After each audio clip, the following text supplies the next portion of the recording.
All right, good morning. This is Jesse McClellan with ROI Safety Services. Welcome to our pretty consistent weekly free safety training. Welcome those of you who have not been able to watch this. Yes, we've been doing this. I don't know. I think it's been about 3 months. The purpose of our training is to provide free training, not in-depth training, so not training as if we would come out to your site and do training, but training that will give you a good understanding of what your needs are and how to implement it, and um, really to give you a good understanding of the overall process of implementing specific types of training at your location. Now, today's training is a little odd in the sense that not everybody deals with scaffolding. I would say most of us don't, even in the construction industry and general industry. But there are industries that will have scaffolding up temporarily. I was at a client um, yesterday, and they absolutely could have used some mobile scaffolding, and they were using ladders instead. It's a good idea to look at using mobile versus ladders if you're going to be using if you're going to be moving around often and you're going to be needing to work at various heights, and instead of using a ladder, why don't you just get a mobile scaffolding unit, fixed or not. Either one would be a lot easier than what they were doing yesterday, because the equipment they were working on was going to be there for a while. So it is an option. Not a lot of people use it. Construction, absolutely. Construction scaffolding is pretty common. But again, uh, this, I'm going to use the training from the construction industry, but I want general industry to understand this does apply to you, and you do have your own requirements, and you can use it. You can use scaffolding for both. So again, this is construction, and I'm going to throw in some general industry on here as well. Um, Various kinds of scaffolding. I mean, you have the fixed kind, you have, the mobile, construction, general industry. So we want to understand that when there is scaffolding being used, you have to have a competent person.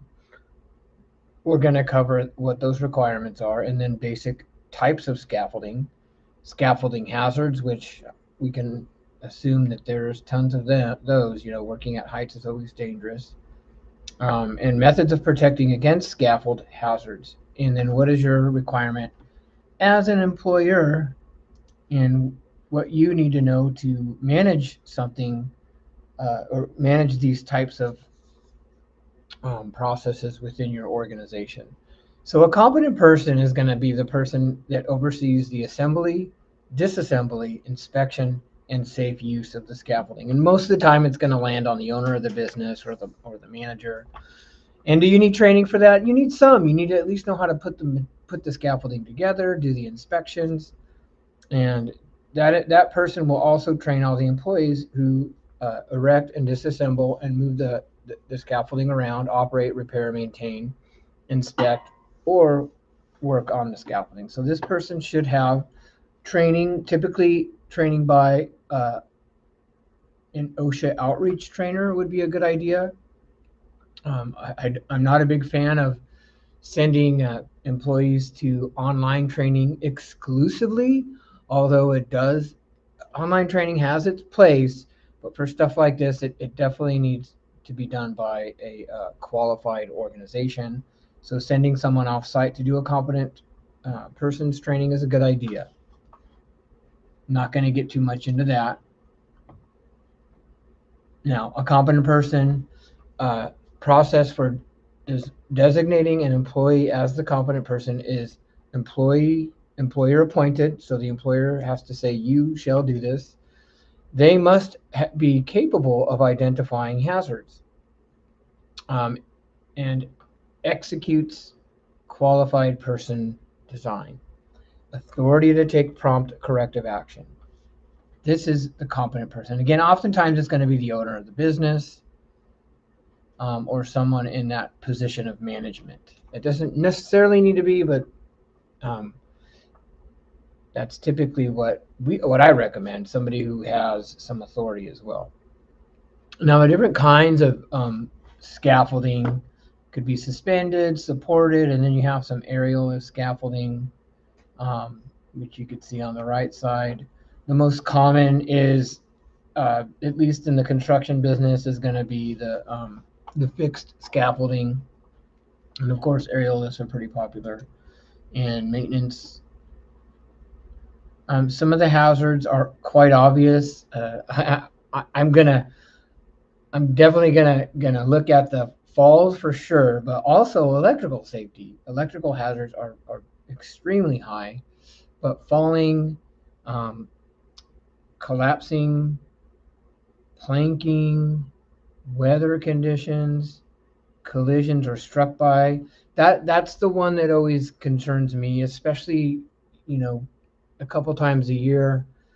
There's this street down by my office where there is some mobile trucks, or bucket trucks, I guess, that are cutting down, trimming the trees. And there's a lot of people speeding down that street often, and these cones, that they put up are just visual barriers. They're not going to protect anybody from hitting those trucks and causing problems for that guy in the bucket.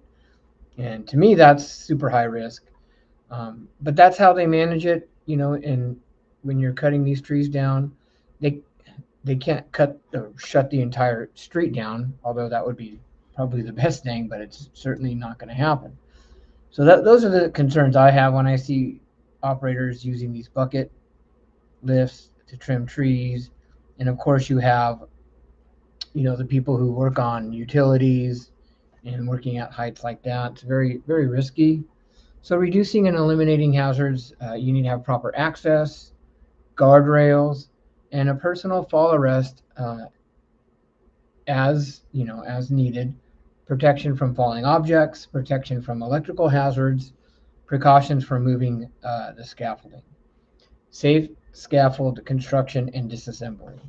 So this is where we get into the sketchy stuff, is when we're moving our scaffolding, especially obviously the mobile scaffolding. And then proper access required when platforms are moved more than 2 feet above or below a point of access. Examples of permitted access: ladders, stairs, towers, ramps, walkways. I believe we're going to get into the permit part, but there is requirements in certain cities and states that you need to get permits for. It varies from location to location, so check locally. I don't think anything over 10 feet is going to need or under 10 feet will need a permit, but look at your local requirements. And do not use cross braces or unapproved ladder-like ends for access. Now, guardrails are extremely important. I don't need to go far in any community and find guardrails not being used properly, toe boards not being used properly. There's a construction site not too far from where my office is. I go by there quite often, and they're not using guardrails properly. They're not using fall protection properly, and this is a pretty big job site. I'm sure OSHA has been there. There's a lot of activity going on there, but we need to keep an eye on these job sites, because these individuals, they need to be reminded sometimes, hey, when you're going up on the scaffolding, you need to utilize your fall protection. You need to do these things, because we don't want nobody to fall. So ensuring that you have the mid rail set up and you're following these requirements. So the competent person is going to be responsible for inspecting these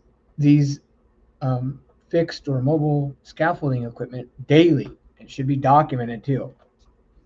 So there's clear requirements for the guardrails, the top rail and the mid rail.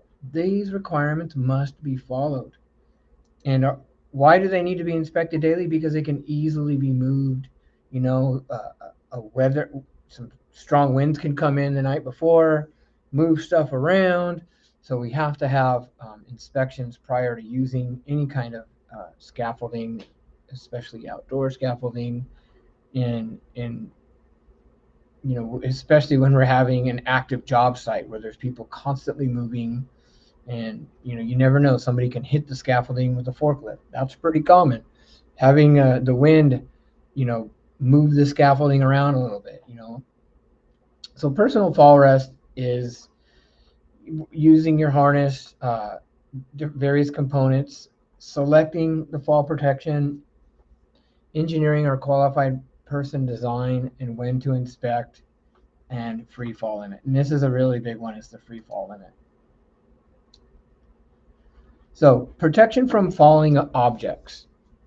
It must be provided when there is a risk of falling objects. Now, methods of these types of protection could be barricades. Toe boards is what I see most of the time. Actually, I see toe boards not being utilized most of the time, and they absolutely should be. So whenever there's a risk of any object falling, especially in walkways and in pathways, this has to be taken care of, because if you lose a power tool, falls on someone's head, they're going to sue you. I don't see this too often in the downtown areas, especially down in LA, where there's a lot of this kind of scaffolding going on, or even when I was in New York last time, it seems like every other block I was on, there was some sort of construction happening, and they do a really good job of protecting the public, at least in my experience. And of course, when I was walking throughout Manhattan and looking at these scaffolding setups, I thought they were amazing. They were in good condition. They were inspected regularly. Those construction companies down there did a great job with managing, and they should, because they're doing it constantly. So they definitely need to be the experts at this. So wearing a hard hat when you're in the area, around the area, and when you're in the area as an individual, make sure that you're aware of your surroundings. I've been on, and it's usually the smaller job sites, the remodels, or the job sites that don't get all the attention, that are neglecting having toe boards or any kind of barricade or screens like you see on this picture. Electrical hazards are always a concern, and the minimum distance based on voltage. So it is the competent person to manage this, and ensuring that you have a proper distance from these electrical lines, and it is evaluated and part of your job hazard analysis, or site-specific safety plan. If you're on a construction site, your site-specific safety plan should address all of your risks, especially scaffolding. Now, this is where we can get into the general industry a little bit, is having these moving scaffolds. These are quite common in aerospace, for obvious reasons. When you're working on a very large plane, you need to have mobile scaffolding. When you're working with large objects, mobile scaffolding is very helpful. But the risks are still there. Obviously it's on wheels. There's a risk of it moving. Outriggers should definitely be installed as needed, standing inside the wheelbase. Competent person must be on site to inspect regularly. Safe scaffolding construction and disassembly. This is where the risky stuff usually occurs. In hiring a competent scaffolding company is key. I've watched these guys assemble and disassemble, and I tell you what, this is probably one of the most dangerous things I've ever seen on a construction site. Pretty close, top 5 for sure. When one does hire these scaffolding people, please do make sure they have all the right insurance, and that everybody is trained. Even if you hire a company let's say you're going to do some remodeling, or maybe you need to do some exterior painting or interior painting, and it does require scaffolding, as the hiring person or company, make sure that they have all the proper training, all the insurance, and especially when they arrive on your job site to do these types of processes or whatever it is you're doing, it's your responsibility as the person hiring these contractors to ensure that everybody who shows up at your site has proper training. So I encourage you to get with your foreman and make sure that you have all the training records required, and that they are competent and qualified. So the employer requirements are comply with OSHA, training, inspection, and designating that competent person. Now, we could do a whole nother training on competent persons. Now, what is it? What do they need to? How much training do they need? And what are the courses they need to take? And it varies, and it does definitely. There is a lack of having competent and qualified personnel, but most of the time you can go to your local outreach, your local OSHA outreach, and take a competent persons training course. And I haven't looked at one in a long time, but I know that they can take at least 4 days. 2 to 4 days is what I've seen, but that could have changed. And then comply with the manufacturer requirements and recommendations. Follow plans designed by that qualified person, typically an engineer. And again, it depends on the scope of your work. If you're doing a scaffolding, I've been on jobs at Chevron where we've literally scaffolded a 2 million gallon tank. We've insulated it because we were going to do all kinds of sandblasting and coating and various other tasks to the tank. That was a major job. Absolutely requires a permit. A competent, qualified person has to be there. Those are some big jobs. Now, these smaller jobs where you're just, maybe you're doing some masonry work, some small painting jobs, not as big. Maybe you don't need to have a competent and qualified person on site the entire time, but those are some things that each unique job has to address and has to cover. In the construction world, you need what's called a site-specific safety plan. This is very similar to a job hazard analysis. If not, they're the same. And it really is whatever task you're doing at the job, you need to have an evaluation of it. What are the risks? How are you going to mitigate those risks? And then this plan should also have the emergency contact information, safety data sheets of the chemicals that you're using, training records, where's the nearest hospital, and a few other things this plan must have. Every job site should have a site-specific safety plan. So if that's something that your business, if you're in the construction business and you don't have one, you definitely need to start working on one. And they're not difficult to do, but it does take some effort. So what are some of the hazards we see? These are obvious. Guys totally reaching over. Who knows if that scaffolding's on wheels or not? Is it secured? Is it over 6 feet? There's some significant issues here. Does this person need railing? It looks like they probably should have it. But again, very risky situation. Now let's look at some other pictures. You can see it looks like it's under construction. It's not done yet. We need to look at, probably have some different, maybe a few different angles, but none of the planks are set up properly. It's a disaster. It looks like it's just beginning to get set up. This is just crazy. No mid rail, very, very dangerous. This is actually pretty common in the housing industry. Again, you got to use the A-frame ladder the way it was designed. This is not scaffolding or this is dangerous. This is craziness. And this is pretty common.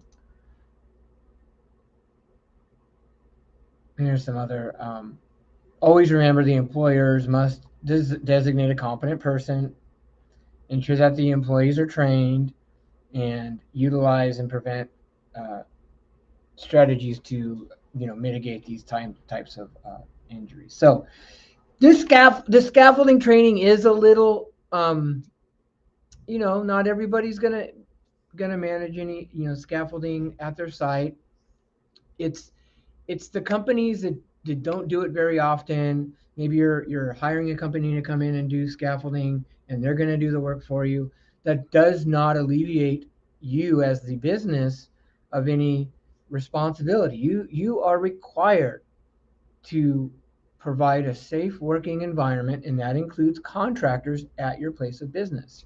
And if you're having any work done or you're doing subcontracting to companies that are going to be using scaffolding or any kind of boom lifts or working at heights, you as a business owner or manager must keep them accountable and inspect their records and make sure they're competent and qualified. So this impacts general industry and construction. Now, the construction industry, this training should absolutely be part of your OSHA 10 training. And if you are a manager or a foreman, you have to have the OSHA 30. And scaffolding training is absolutely part of that. The PowerPoint I just covered is part of the curriculum for that, and it must be covered. And you must have a competent and qualified person on site. All right. I hope this helps. Again, this is free training. I did cover this particular topic more thoroughly than I have the others. My purpose really is to get you guys aware of what's happening, and if you're having these types of things happen at your job site, whether you're general industry or construction, you need to be aware. You need to be responsible of the safety of all of your employees all the time, even contractors, even temps.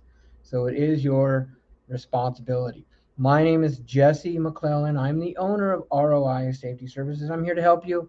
If you would like to get any more information on scaffolding, please reach out to me, call me, text me, email me. You can get on my website, which is roisafetyservices.com. Please subscribe to the YouTube channel. We are committed to doing this every week, and topics are welcome. I have an interview with an OSHA employee who was an inspector, and now this person is an OSHA consult. Wonderful interview. She really gave me some good insight on what OSHA looks for and what OSHA expects out of um, employers and employees. And so take a look at that. I hope to interview a workers' comp attorney within the next couple of days or weeks, and that'll be really interesting to get their perspective and how they view the responsibility of the employer. So God bless each of you. I hope you have a wonderful weekend. Hope to see you next week. Goodbye.